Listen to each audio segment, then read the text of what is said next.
الله، ايه اللي بتعمليه ده يا طنط؟ زي ما انت شايفه بحط هدومك في الشنط.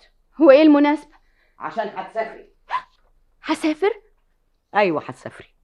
كده يعني حضرتك مصممة؟ ايوه مصممه، لاني ام، والام مش ممكن تشوف بنتها تعيسه وتفضل ساكته. تعيسة منين بس؟ انا مش شايفة ان امينة تعيسة ابدا. وانتش عرفك بامينه؟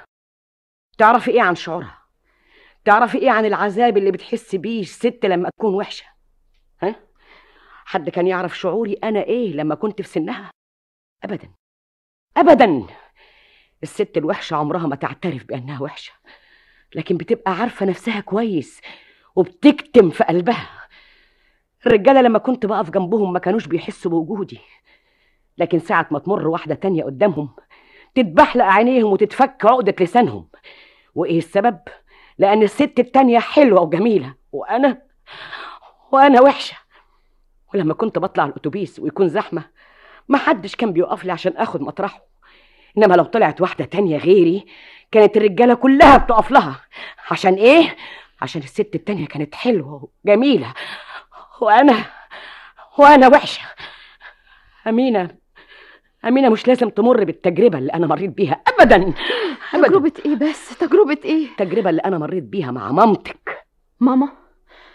ارجوكي بلاش تجيبي سيره ماما، وكفايه اللي قالتهولي عنك. وقالت لك ايه عني؟ مفيش داعي، اللي قالتهولي. لا، لازم اعرف قالت لك ايه عني. اتكلمي. انت اخر واحده تتكلم عن ماما. كفايه العذاب اللي شافته منك. مني انا؟ ايوه منك انت. دلوقتي خايفه على قلب بنتك لا ينجرح. ما فكرتيش في قلب اختك اللي جرحتيه؟ هي كمان كانت بتحب واحد زي ما امينه بتحب عادل دلوقتي. تقدري تقولي لي عملتي ايه مع الراجل ده؟ انكري اذا كنتي تقدري. انا مش فاهمه انت بتتكلمي عن ايه. بتكلم عن الراجل اللي سرقتيه منها. بتكلم عن انكل عبد القادر. فاكره لما عرفتي ان عيلته مديونه وهيتخرب بيتها انتهزتي الفرصه وعقدتي الصفقه القذره. تدفعي الديون اللي على عيلته وهو يتجوزك. كفايه قوي. انا سبتك تتكلمي كتير، لكن كل شيء وله حد. دلوقتي جه دورك علشان تسمعيني. انا ما عذبتش والدتك زي ما بتقولي، بالعكس دي هي اللي عذبتني. من يوم ما اتولدنا واحنا بنحارب بعض، هي بتهاجم بجمالها وانا بدافع عن وحشتي. كل الرجاله كانوا بيبصوا لي، كانت بتاخدهم مني لحد ما خلتني يئست من الحياه.